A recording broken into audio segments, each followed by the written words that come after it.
Olá, bom dia a todos. Não, bom dia a todos. Isso, né? Um sol lindo como esse, um sol tão forte, tão bonito, tão gostoso, né? Que depois de uma semana com chuva, friozinho. E esse sol não está aquele sol que queima a pele, mas que aquece o coração. Isso é muito importante. E também é interessante, eu ouvi isso numa palestra recentemente, e eu acho que as coisas boas, interessantes que nós ouvimos em palestras, é importante a gente multiplicar, né?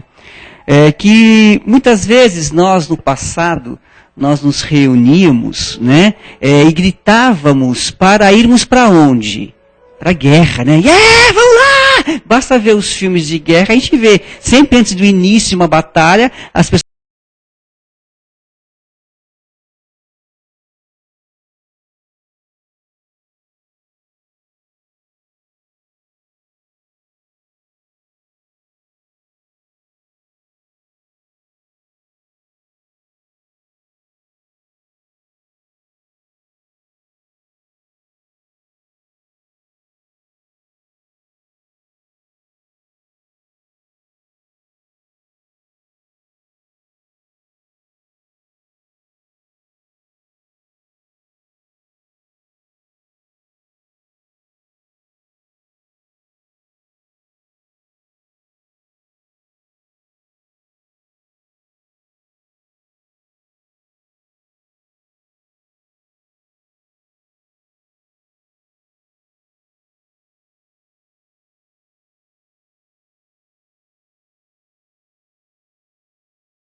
com o seu coração, com a mensagem, com a tua intenção, aqui na nossa casa, que não é por acaso que está no seu caminho. E para atender os 70 famílias, também nós temos o que, né? Trabalhos sociais, e precisamos de ajuda, e essa ajuda também tem uma movimentação financeira, meus queridos. Um dos motivos uma das ações que nós fazemos é a viagem, uma viagem que já se tornou tradicional aqui na casa, todo segundo semestre do ano, já ia falar ano letivo, do ano, nós temos então a nossa viagem, dessa vez será no dia 14, 15, 16 e 17 de novembro, sairemos quinta-feira à noite, por volta de umas 10h30, ou logo depois que as pessoas chegarem, né? Mas vamos marcar então de 10h30, mais tardar 11 horas, né? E retornaremos no domingo, sairemos de lá às 15, 16 horas mais tardar. Agora, o que acontece é que é feriado, né? Então, sabe que as estradas no feriado, na volta, é um pouco complicado. Então, a gente tem uma previsão de chegar em torno das 21 às 22 horas. E aproveitem, gente. Só tem pouquíssimos lugares, com a graça de Deus e colaboração de todos vocês aqui, né? Nós estamos quase completando o segundo ônibus. Olha a oportunidade para vocês aí fechar esse segundo ônibus com a gente aqui, que bacana. Oi? Nós saímos de São Paulo e vamos para Uberaba. Chegamos lá em Uberaba, daí tem toda uma programação, vamos depois, à tarde no Chico, né? na casa da prece, lá do Chico.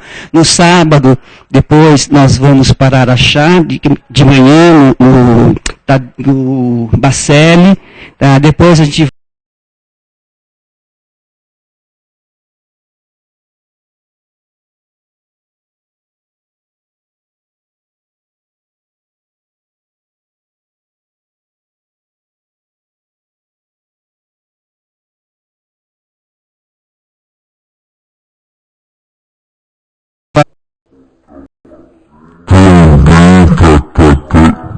Estamos trabalhando em cima disso também, tá? E, enfim, reserve os seus lugares, né? Vão contribuir conosco lá nesse engrandecimento do ser.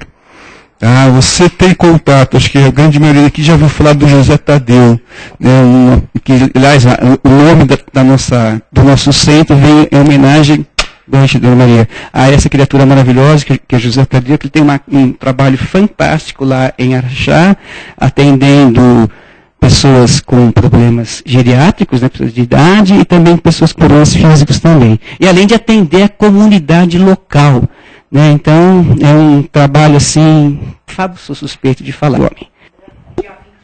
Vamos que eu ia falar depois.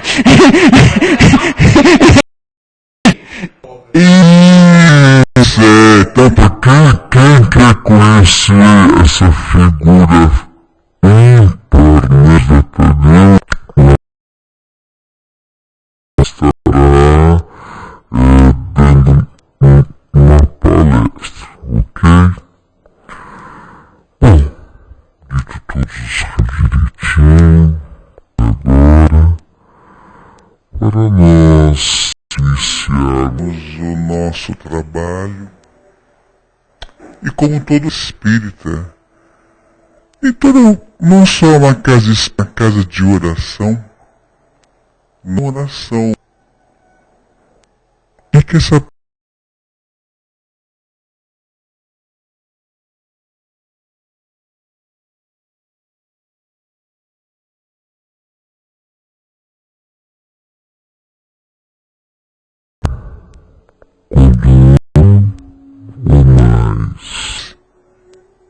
estiverem juntos em meu nome, lá estarei. É importante sabermos que não estamos sozinhos. Jesus está conosco, os amigos da espiritualidade também. E é nesse mesmo encontro fraterno, solidário e cristão, é que nós pedimos aos nossos anjos guardiões,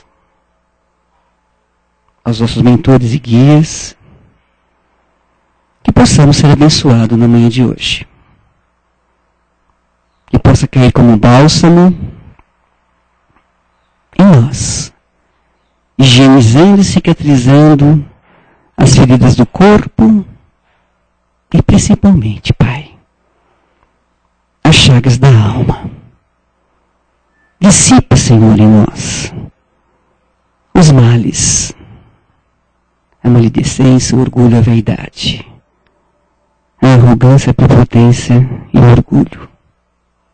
Preencha-nos, Pai, com Tuas palavras de vida eterna, fonte viva de sabedoria, que nos alimenta com o pão nosso, nos ensinando o caminho, a verdade e a vida. Sê conosco, hoje e sempre. E que assim seja. Rê, seja feliz. Obrigada, meu querido. Bom dia, gente. Mais uma vez é muito bom estar aqui na casa, né? Um dia tão gostoso como esse. E ter a oportunidade bendita de poder falar um pouquinho com vocês é muito bom. O nosso tema hoje é filhos, do livro Pensamento e Vida, do Chico, né? O item é o item 13. E que tema tão pertinente, né, gente? Porque os nossos filhos estão conosco por empréstimo, né? Então, nos foram cedidos com muito amor, com muito carinho, só que nós temos uma responsabilidade muito grande com esses filhos. Então, nós não podemos esquecer disso nunca, né?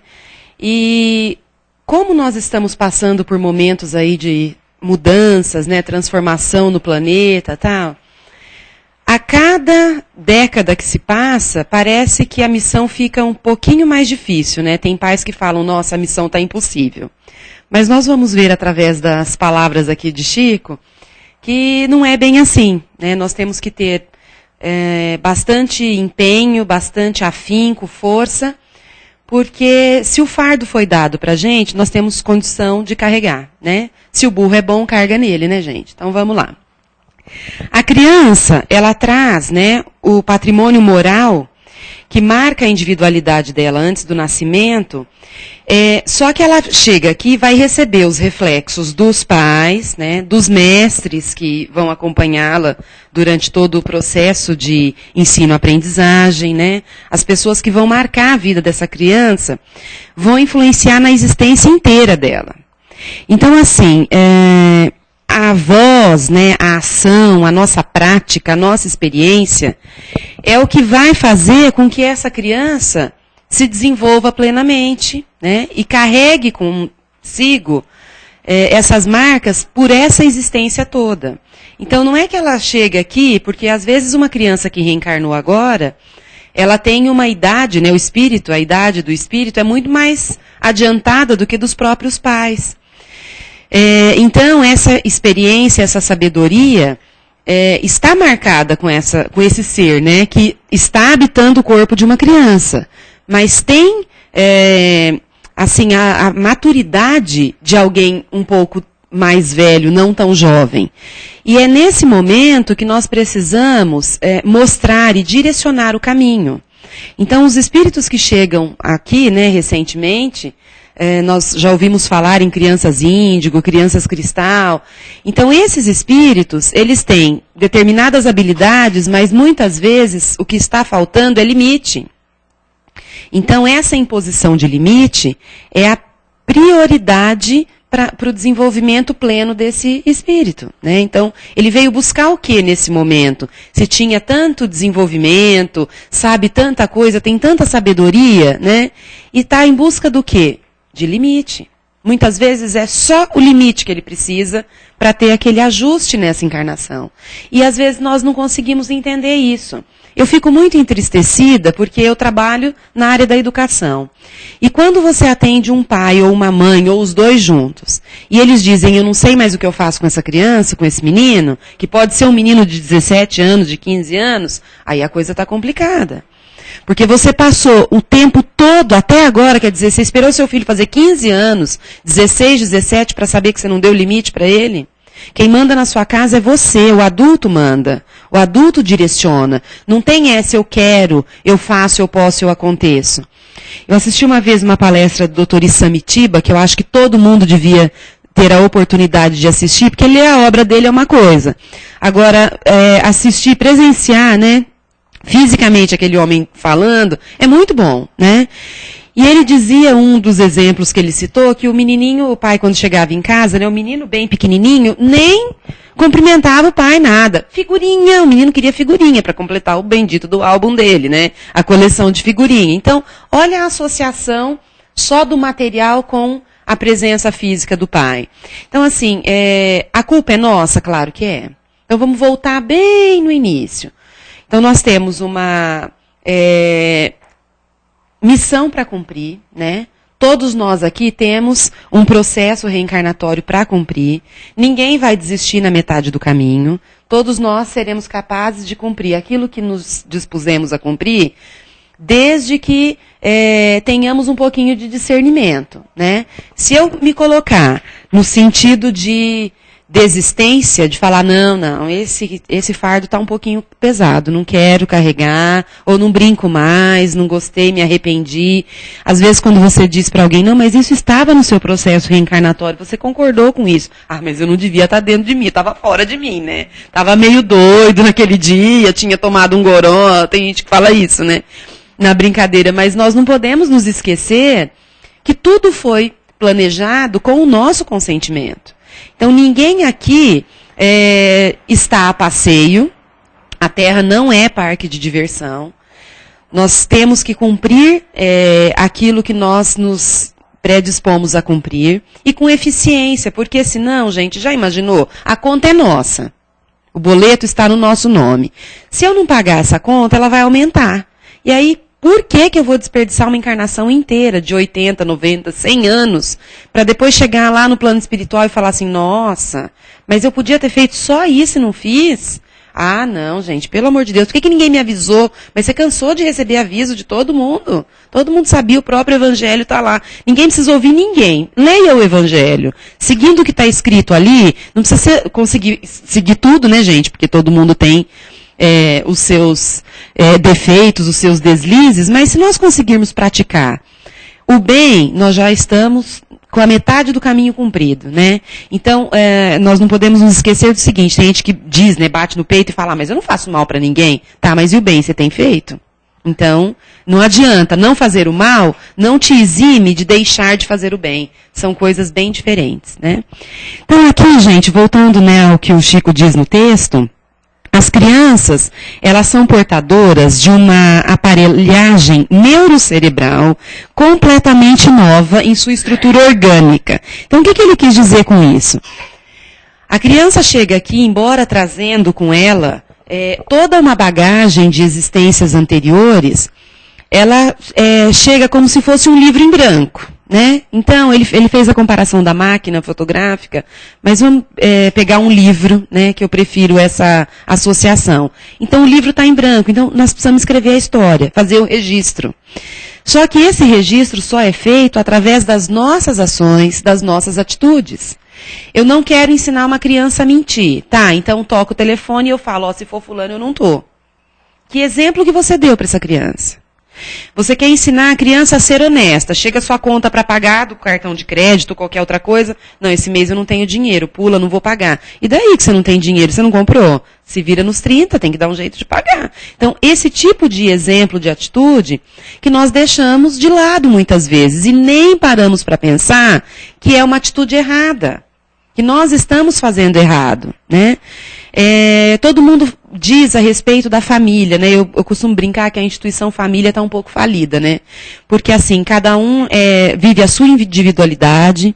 A partir do momento que as casas começaram a ter televisão em cada cômodo, né? Em cada lugar diferente, cada um pega seu prato, vai comer um no quarto, um na sala, um no outro quarto, não tem mais reunião da família para fazer pelo menos uma refeição ao dia, né? Juntos, porque é o momento de conversar e tal. Antigamente, quando nós não tínhamos a TV, as famílias liam mais, porque à noite era o momento do pai, geralmente era o pai, quem pegava uma obra literária, reunia todo mundo na sala, a luz às vezes era até ainda uma lamparina, um lampião, e fazia a leitura para que as pessoas tivessem um pouco mais de cultura. E hoje não, né? Nós deixamos entrar na nossa casa qualquer coisa através da televisão.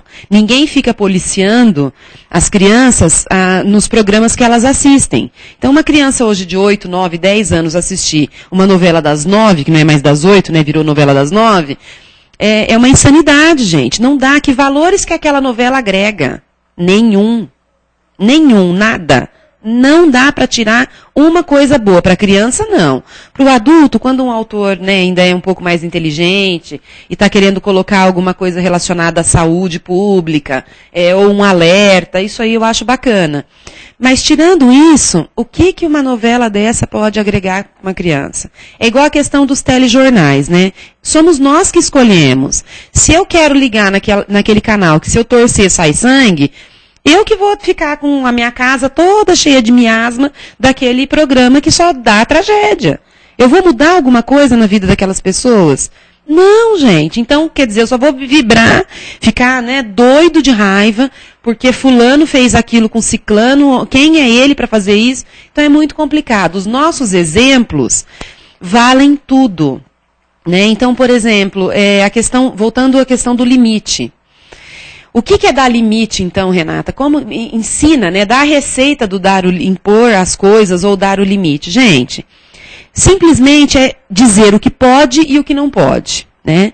Existem estudos que falam que a criança, numa idade bem tenra ainda, a palavra não soa para ela como sim. Então, é como permissão. Nós não devemos usar a palavra não. É como as propagandas, né? As boas propagandas. O marketing não permite que usem-se verbos no imperativo negativo. O verbo tem que ser usado no imperativo positivo. Então, compre, faça, pegue, né? Não existe o não. Agora, quando a propaganda não foi bem elaborada, ela tem não. Até as propagandas que nós temos aí com prevenção às drogas e etc. Ai, já tinha pego, mas muito obrigada, eu tomo os dois. Eu vou falar muito mesmo, então eu posso tomar os dois tranquilamente.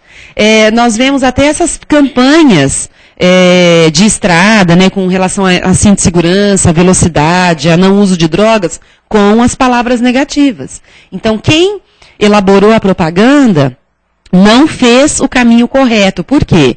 Aquele não vai soar como alerta negativo, de jeito nenhum. Então, para a criança pequena, o não funciona. Então, você quer impedi-la de chegar perto do fogão? Fique longe. Não dá para dizer assim, não mexa aí, não mexa aí, não chega perto. Não, esquece a palavra não. Fique longe, você machuca, entendeu? Então, esse tipo de alerta, o cérebro dela grava. Aí ela vai ficar longe. Se você usar a palavra negativa, esquece, ela vai testar para ver o que vai acontecer. Não adianta. Então, assim, o limite, gente, ele vem através dos nossos exemplos e nós precisamos direcionar e saber que quem está à frente das rédeas somos nós. Nós estamos manuseando isso. Então, mas a geração de hoje não faz nada mesmo, tá? Não faz nada porque ninguém obriga. Ninguém obriga. Quem é um pouco mais velho que está sentado aqui sabe que quando os pais antigamente repreendiam a gente, eles precisavam falar alguma coisa? Ou era só dar aquela olhada assim que você sabia que o couro ia comer depois? Né? Gente, hoje não. Hoje tem a lei antipalmada. Você não pode dar um tapa na criança. Tá, a força física vai ensinar alguém? Eu acredito que não. Mas a repreensão, no momento exato, você alertar e dizer que a criança está errada, isso tem que acontecer. Não dá, gente, para eles mandarem na nossa casa. Eles não são os donos da nossa vida. Então não tem cabimento. Quer seja menino, quer seja menina. Tarefas no lar, na casa, todos têm que ter. Se você não ensinar seu filho ou sua filha a arrumar a cama com 5 anos de idade, quando ele tiver 20, ele vai levantar e vai falar, arrumar para quê? Eu vou deitar aí de novo? Gente, mas sabe esse tipo de coisa besta? Então então você vai tomar banho para quê? Vai escovar os dentes para quê? Né? A gente precisa direcionar. Se você não traçar um plano, não fizer um planejamento, as coisas não vão funcionar. E aí quando você acordar, quando você perceber, aí vem a tristeza, né? Aí o pai e a mãe entram em depressão. Porque aí o filho se desviou do caminho, aí ele já se meteu com droga, tá com má companhia. Tá, ele foi sozinho para esse lugar? Não foi, gente. Não foi, nós ajudamos a empurrar. Então, não adianta, quer dizer, eles vão por experimentação. Teve uma palestra na escola recentemente e eu achei bárbaro porque, assim, um ex-usuário de droga, mas que estava internado, né, ele está ainda em tratamento, ele foi falar com a meninada. E foi maravilhoso, e eu gostaria que aquela palestra tivesse sido estendida para todas as idades. Não tem essa de falar, não, é só para o ensino médio, só para o 9º ano, não tem isso. Porque a criança é aliciada quando ela tem 8, 9, 10 anos de idade. Então, essa faixa etária precisava ouvir tudo aquilo que ele tinha para dizer. Começar lá de trás, porque é de pequeno que a gente torce o pepino. Então, quer dizer, se você não orienta, né, a criança não fala assim, olha, não receba nada de estranho, olha, não converse com quem você não conheça. Se nós não acompanharmos a vida dessa criança, como é que nós vamos cobrar depois?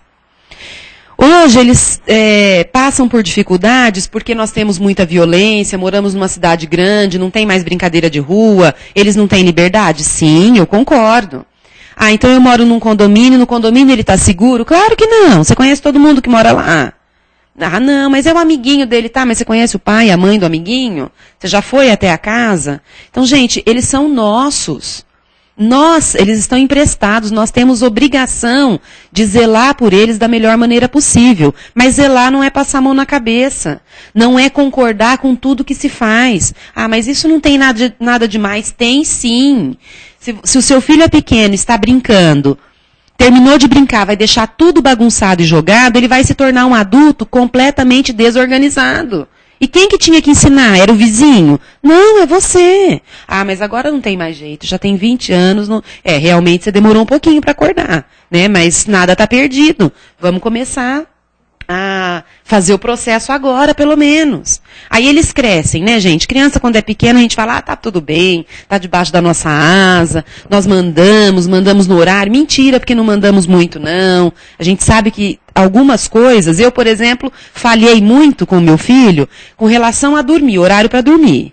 Gente, aquela criança, desde que nasceu, não sabe o que é dormir. Né? E até hoje, ele tem 21 anos, o negócio de dormir para ele é uma coisa assim, sobrenatural. Entendeu? Dormir para quê? Não precisa dormir, as olheiras são assim, ó. Não precisa dormir. Vai dormir, imagina, dormir é perder tempo. Então você fica pensando, você fala, meu Deus, como é que eu não consegui direcionar isso, né? Essa falha eu tenho. Mas nas outras áreas, graças a Deus, eu acho que eu consegui agir de maneira correta. Mas assim, nós temos que fazer uma rotina. Se eu soubesse antes que isso poderia ter sido mudado bem no comecinho, quando era bebê ainda, para se criar uma rotina, porque nós sabemos que o nosso físico precisa de uma rotina para que o cérebro entenda que está na hora de começar a desligar as funções que você precisa dormir. Por que pessoas adultas, idosos têm insônia? Porque vão para a cama, aí liga a televisão, assiste um filme de ação, quer dizer, como é que seu cérebro vai descansar? Não dá. Ou se não, pega um livro, né, a literatura de cabeceira é aquele livro que, nossa, não dá para você descansar depois, você vai sonhar com aquilo, vai ter uma noite horrível, né? O seu espírito não consegue nem trabalhar na hora do desprendimento, porque está tão perturbado com aquelas coisas que você leu que não dá para fazer quase nada. Então, assim, a gente precisa avisar o corpo físico que você vai se preparar para dormir. Então, é um ritual, eu já ouvi isso. Você vai avisar. Então, olha, primeiro você vai colocar um pijama, aí depois você vai escovar os seus dentes. Ah, eu gosto de, sei lá, tomar um leite antes de dormir, tá? Então tome seu leite, depois vai escovar os dentes. Aí faz a leitura de alguma coisa. A luz já tem que começar a ficar meia luz, papapá. Aí você vai para a cama e vai conseguir ter uma boa noite de sono. Agora, se eu não faço essa rotina, fica um pouco complicado. Ah, hoje eu durmo meia-noite, amanhã 1h, depois 2h e fica complicado. Então, uma dica que eu tenho com relação ao sono para as crianças aí, quem passa pelo que eu passei, é essa, tá? A gente precisa criar uma rotina para dizer, olha, agora é o momento que todo mundo precisa dormir, ou que a casa vai começar a ficar em silêncio, para que haja esse descanso, e sempre, né, criado uma rotina para que aconteça no mesmo horário. Aí, gente, aqui eles continuam dizendo o seguinte, que a nossa mente, né, vai absorver, a mente da criança, ela vai absorver tudo das pessoas que a rodeiam, né? E isso vai ser fixado e vai criar a conduta da criança. Então, a criança ela fica à mercê dos moldes espirituais daqueles que são responsáveis pela sua criação, daqueles que são responsáveis pela sua educação na escola, né? Então, por que um professor é tão importante na vida de uma criança? Ele passa, às vezes, mais tempo com a professora na escola do que com a própria mãe ou com o próprio pai. Porque são muitas horas na escola. Quem fica no período integral, então, nossa senhora, né? Quando chega na escola aos 12 anos, fala, não quero mais ir para esse lugar, quer sair da escola, porque não aguenta mais, né? Aquela rotina tão sacrificante, a perua chega às 5h30, 6h, pega a criança e devolve à tarde. É uma coisa necessária? Porque nós não tem a tendência a não se ter mais ninguém para cuidar dos nossos filhos em casa, né? Antes os avós faziam isso, mas agora os avós são tão jovens que quando essas crianças nascem, eles estão trabalhando ainda, eles vão continuar trabalhando. Então alguém tem que ficar com essa parte. Então nós temos que tomar cuidado para ver que tipo de escola que eu vou colocar, como é essa escola, como é o tratamento que essas professoras, esses profissionais têm com essas crianças, né? Se a escola chamá-los para alguma coisa, para alguma intercorrência, dê ouvidos, veja o que está acontecendo. Muitas vezes uma criança que em casa é calma, tranquila, ela vai extravasar isso lá na escola. Então, você não vai proibir, tolir aquilo de maneira radical. Você precisa saber por que tem essa diferença de comportamento. As pessoas não podem ter duas personalidades, gente. Ser uma coisa em casa e na rua outra.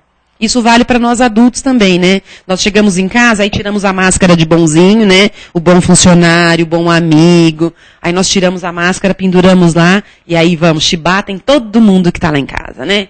Aí eu vou falar o que eu quero, lá em casa posso ser eu sem ninguém ver. Ninguém tá vendo, né, gente? Imagina. Lógico que não, né? Vamos pensar nesse lado também. Aí, nós não podemos esquecer que os nossos filhos, embora eles carreguem nessas experiências passadas, eles são companheiros que estão conosco para algum reajuste. Então, nós temos que reajustar alguma coisa. Agora, vamos passar por um lado um pouco diferente. Quem tem mais de um filho, né? Eu tenho um só, então não posso falar dessa experiência. Mas quem tem mais de um filho, sabe que a tendência do amor é diferente. Tá? Ninguém ama os filhos, falar assim, não, eu amo os 5 que eu tenho da mesma forma. Não é verdade. Por que não é verdade? Porque a afinidade espiritual é uma coisa. E o material, a parentela, né, corporal é outra, tá? Isso, por exemplo, como é que nós, se não fosse assim, como é que nós explicaríamos a afinidade que as pessoas têm quando são adotadas? Se não tem a consanguinidade. Se não tem o laço de sangue. O sangue puxa, o sangue fala. Fala nada, gente, puxa nada. Não é só assim. Por quê? Porque nós temos essa parentela espiritual, né? Essa nossa família espiritual, às vezes é muito mais forte do que a outra, porque você está naquela família espiritual, reencarnando, né? Ora como pai, ora como filho, ora como nora, genro, sogra, sogro, tio, sobrinho. Então é uma gama de parentesco, mas você está naquele ciclo há muito tempo, né? Então essa afinidade é uma coisa maravilhosa. E com os amigos, então?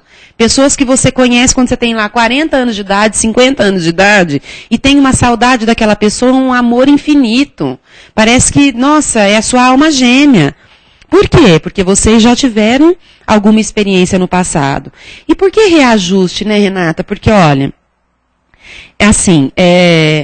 a nossa escola, né, a primeira escola que nós temos é dentro da nossa casa. Ninguém é colocado junto no mesmo lar sem propósito, né? Então, os nossos ajustes, eles precisam ser feitos ali. Porque, gente, no trabalho é muito fácil. Se eu não me dou bem com alguém, eu peço a conta. Eu saio dali e vou trabalhar em outro lugar. Agora, dá para pedir a conta de casa? Não dá. Não, mas no casamento tem a separação. Tudo bem, você se separa, constitui um novo lar e os problemas vão com você. Porque, às vezes, você precisava reajustar alguma coisa em você. Você precisava mudar, aparar alguma aresta. Então não é com o João, Pedro, José que vai ser diferente, com a Maria, com a Joana Benedita que vai ser diferente, né? Os filhos a gente não costuma dizer que eles mudam só de nome, são iguais. Gente, eles são iguais. Se você pegar o filho do A, do B e do C e começar a conversar, nossa, mas o teu também faz isso? Nossa, mas o seu também é assim? Gozado, o meu também é assim. E eles foram criados pelas mesmas pessoas? Não. São famílias diferentes, núcleos diferentes, mas por quê? Porque as dificuldades são iguais. Então, as mudanças precisam acontecer agora. Agora. Quem não arregaçou as mangas ainda, vamos arregaçar já. Então, parar com aquela história de premiação. Não tem premiação, os meus alunos costumam dizer, eles falam assim, professor, eu tenho uma raiva da minha mãe e do meu pai. Aí eu falo, por quê, filho? Ah, porque só sabe ver a nota vermelha, né? Quando eu tiro 10, ninguém me elogia. Eu falo, então, sabe por quê, filho? Porque assim, qual que é a sua profissão? Ah, eu sou estudante, então. A profissão do estudante, a função dele é estudar. Se você estudou, você tirou o 10, olha que maravilha. Agora, você não estudou tanto, então você tirou 5, né, 4, a nota ficou vermelha, ficou abaixo da expectativa. Por isso que seus pais vão te condenar por conta dessa nota. Então, faça o seu melhor, né? Vamos tentar modificar, mas eu te elogio, parabéns pelo 10, aí eles ficam felizes, né? A gente precisa elogiar também, né? Não dá somente para cobrar, gente. O elogio, ele faz parte, porque assim, nós somos adultos, pensamos de uma maneira. Eles que são crianças ou adolescentes, né, pré-adolescentes, eles pensam de outra. Então, para eles, arrumar aquela cozinha, né, mal e porcamente, né, arrumou daquele jeito, deixou tudo bagunçado. Para eles foi um esforço tremendo. Aí a mãe chega e fala assim, nossa, você não sabe fazer nada direito. Gente, eu lembro da minha época. Eu fazia alguma coisa, minha mãe vinha atrás, sabe o que eu falava? Falava, já vai retocar meu serviço? De novo, a senhora vai retocar meu serviço? Eu adorava essa palavra, retocar, para mim era demais. Ou senão ela pensava, quando falava, né, pensava em pedir alguma coisa para mim, eu falava assim, tá, eu vou fazer, mas você vai retocar? Se for retocar, eu não quero, né? Então, assim, naquela época, por que precisava retocar? Gente, porque não tinha maturidade suficiente para fazer direito, mas você só aprende a fazer se você treinar. Agora, porque ele não arrumou a cama direito, ou não fez algum dever direito, você vai tirar, nada, aqui, deixa que eu faço. Se você abraçar tudo, como é que ele vai aprender? Não treina. É experiência, é treino, nós temos que treinar sempre. Todo mundo é capaz de tudo. É lógico que existem pessoas que têm habilidades diferentes. Então não dá para tirar leite de pedra. Não dá. Agora, o básico, a pessoa tem que saber fazer, gente. Não pode. Não pode. Nós não fazemos evangelho no lar. O evangelho no lar não é assim, a higienização do ambiente.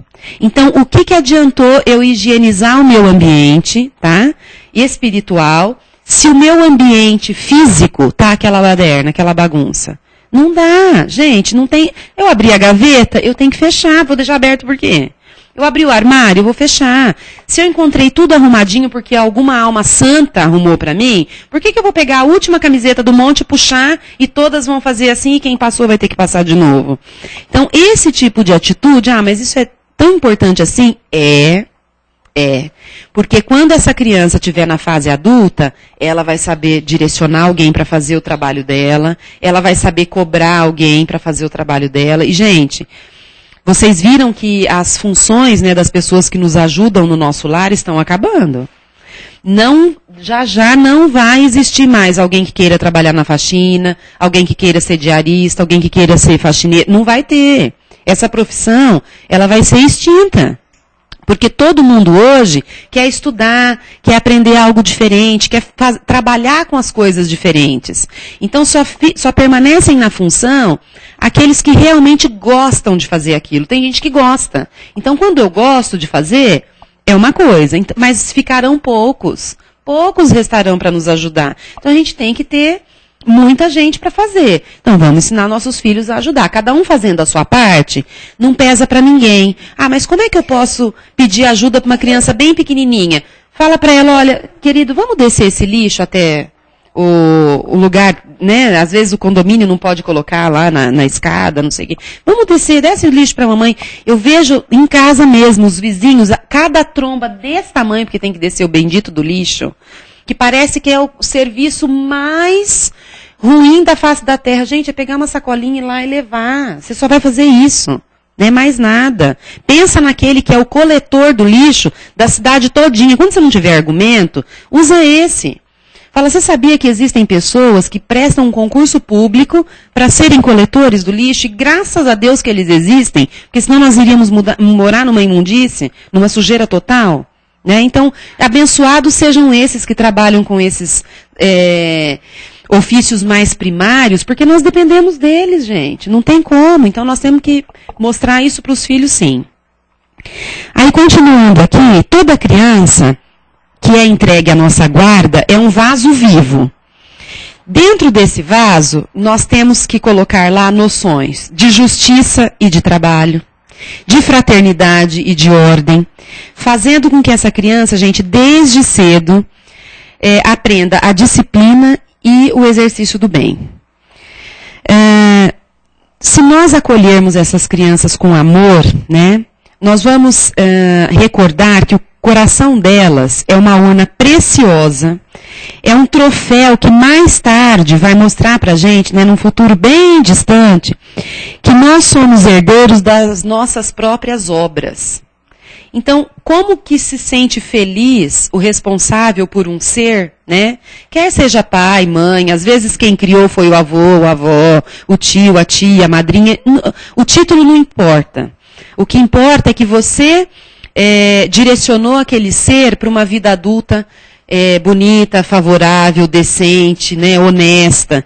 Então, que alegria que dá para essa pessoa falar, nossa, olha, isso foi obra minha. Do começo ao fim, né? Eu consegui ajudar esse ser a se melhorar. E nós precisamos lembrar de uma coisa que eu esqueci, gente, que é muito interessante, né? Nós falamos de temperamento. Os filhos, às vezes, eles têm uma mistura do temperamento do pai e do temperamento da mãe. Só que isso é algo que é aprendido no ambiente, tá? Não está enraizado nele. Então, por isso que às vezes uma atitude, você fala, meu Deus, é cópia fiel, olha lá, é cópia do fulano. A minha mãe brincava, falava que meu filho era o xeroquinho. Olha, é o xeroquinho do Mauro, não tem como, né? Nas atitudes. Por quê? A atitude da pessoa, né, explosiva ou pacífica, ela fica tão gravada naquela criança que ela vai passar a fazer parte do temperamento dela. Então, quando acontecer algo que ela tenha que tomar uma atitude, ela pode sim ter a tendência de tomar atitude idêntica ao do pai, a da mãe, ou do avô, da avó. Então, nós precisamos nos policiar também, porque não adianta nada a gente querer cobrar se nós estamos dando o exemplo, muitas vezes, negativo. Tá? Então, vamos ter um pouquinho de cuidado. Ah, mas então não posso mais ser eu? Pode. Mas veja se esse ser que é você está agindo de maneira correta o tempo todo. Né? Ninguém é perfeito o tempo todo, mas nós precisamos tentar melhorar o tempo todo. Se eu conseguir fazer isso, eu já posso sair dessa encarnação vitorioso. Gente, hoje é só. Fiquem à vontade agora para as perguntas. Muito obrigada pela atenção de vocês. Ok. Obrigado, Creia. Então tá bom. Né? Alguém quer... Alguém quer fazer algum comentário, sugestões, observações, análises, críticas, sugestões? Não? Importante, Renata, é assim, eu sempre falo, as pessoas saem daqui às vezes mais leves e às vezes mais pesadas, pensando nas coisas. Você não vai chegar em casa e se matar porque o seu filho não dorme direito, né? Então, não é para criar um peso na consciência tudo isso, é para daqui para frente tentar fazer melhor. Exato. Puxa, eu não fiz até agora, mas, então é assim? Então agora eu vou começar a fazer. Sempre é tempo, né? Porque é assim, é o que a Denise falou, né? São experiências, né, gente? A troca de experiências, ela é muito válida. Se nós trocarmos experiências sempre, a vida fica muito mais fácil, né? Por exemplo, pega uma mãe de primeira viagem, né?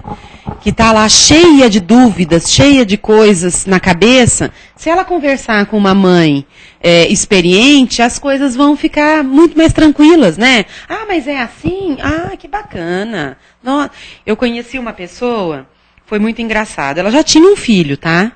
Mas assim, um menino adolescente, já de 18, 17 anos, mais ou menos. E teve o segundo filho esse tempo todo depois. E o umbigo do nenê caiu, gente. Ela correu pro hospital, a doida, né? Correu pro hospital achando que tinha acontecido algum... Arranquei um pedaço do menino. Gente, ela esqueceu, né? Esqueceu que aquele negócio cai, né? É normal. Correu pro hospital, chegou lá, a médica falou assim, como assim? Você veio aqui por conta disso? Então, nós realmente, às vezes, ficamos assim, tão apreensivos. Nossa, mas eu... Ou se não se sentindo a pior pessoa do mundo, não é nada disso, gente. Nós temos que tentar mudar, modificar. Então, o que eu posso melhorar? Porque 100% ninguém vai conseguir fazer. Isso é óbvio, não tem como. Se fosse 100%, nós não estaríamos aqui. Então, no nosso desenvolvimento, no nosso aperfeiçoamento, o que eu posso fazer para melhorar? Então, vamos olhar para essa criação. Eu fiz a coisa correta? Não, eu fiz. Eu criei uma pessoa de bem, que tem bons amigos, que trabalha, que está estudando. Né? Se não está estudando, pelo menos está frequentando a escola, já é alguma coisa. Né? Porque a maioria não quer estudar, eles frequentam, né? Eles vão. Você pergunta por quê, quando vão? Tá aqui porque meu pai e minha mãe me obrigaram, tá? Mas um dia você vai ser livre para, né, escolher a sua vida. Mas, gente, isso daí é irrelevante. O importante, assim, é o caráter da pessoa, é o que ela é, a essência, né? Pode não ser um aluno brilhante, mas é um filho brilhante, então tá ótimo. Não, você não vai conseguir 100%. Todo mundo tem talentos, mas não são todos os talentos que são desenvolvidos. Né? Às vezes alguém é taxado como incapaz para tantas coisas e é um artista de mão cheia, né? É uma pessoa maravilhosa que ajuda todo mundo. Qual que é a sua profissão? Não, eu sou do lar, eu não tenho profissão. Mas como não faço nada? Como não faz nada? Você ajuda todas as pessoas que te pedem auxílio, cuida da sua casa, isso é não fazer nada? Né? Eu costumo brincar, eu falo que o trabalho mais ingrato é o trabalho de dentro da casa da gente, do lar, né? Nós que somos mulheres sabemos disso. Ou os homens que enfrentam essa batalha também sabem. Porque, gente, todo dia tem tudo para fazer de novo. Todos os dias. É uma coisa desgastante, não sem remuneração, exatamente. Vai cobrar. Vai cobrar por um almoço bem feito, né? Vai cobrar por um almoço bem feito. Então, lá, já tá pago. Mas o amor é nosso ainda. Olha isso, já tá pago. Não adianta. Essa discussão deixa para a próxima, quando eles nascerem mulheres. Aí eles vão dar valor. Né? A gente se encontra na próxima. E aí vocês todas meninas, né? E aí a gente vai conversar sobre isso, né? O meu marido fala que ele não vai ser uma boa dona de casa, não. Ele fala, você tá de brincadeira. Você tá lavando roupa de novo, você tá passando, tem roupa pra passar outra vez. Mas eu já arrumei essa cozinha, gente, eu fiz uma cirurgia recente, ele tratou de quebrar o dedo da mão. Quebrou o dedo, porque aí, pronto, quebrou o dedo, 15 dias de gancho, dedo quebrado, não podia arrumar nem cozinha. Entendeu? É isso aí. Gente, tudo de bom para vocês. Foi um prazer estar aqui, tá? Um bom domingo. Tchau. Obrigado, querida. Que bom, né? Isso é gostoso. A gente já percebe o envolvimento das nossas responsabilidades. Só para dar uma passagem evangélica a respeito de tudo isso que a nossa amiga Renata nos deixou, lembremos daquela lição onde Jesus fala que é pela árvore se conhece os frutos. Okay? Então somos nós. Né? Somos nós que vamos fazer com que de nós saem bons frutos. Okay? Então, mais uma vez, chegando a este momento da nossa colaboração, da nossa forma pensamento entrar em sintonia com o plano maior. E assim, todos envolvidos, nós vamos mentalizando a nossa casa. Esse porto seguro que nos acolhe e nos recebe. É lá onde nós depositamos todas as nossas esperanças.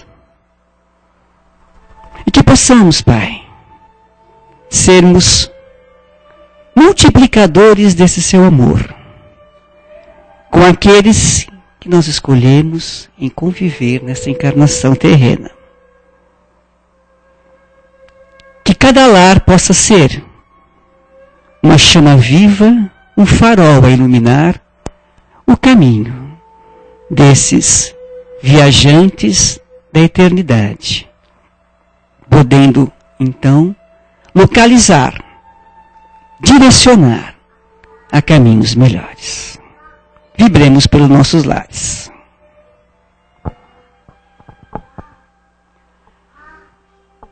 Vibremos nesse momento por aqueles que, porventura, não têm um lar, um local para conviver.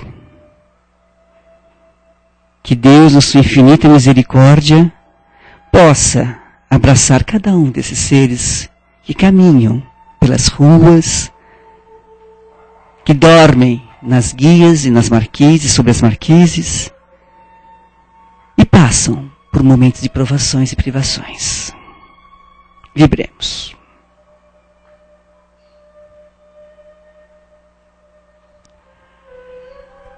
Vibremos também por todos esses seres que nesse exato instante estão recomeçando uma nova jornada evolutiva, que eles possam vir ao Pai com o coração aberto em prol do bem, que tudo aquilo que foi planejado seja realmente executado de acordo com suas obras e com sua vontade, ó Pai.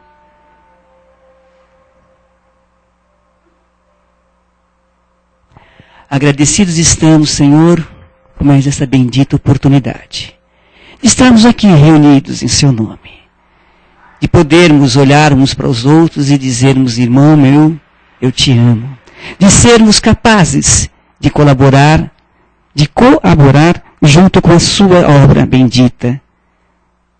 E por isso, humildemente, Pai, nós pedimos: Senhor, fazei de nós instrumentos de Tua paz, hoje, amanhã e sempre. E que assim seja.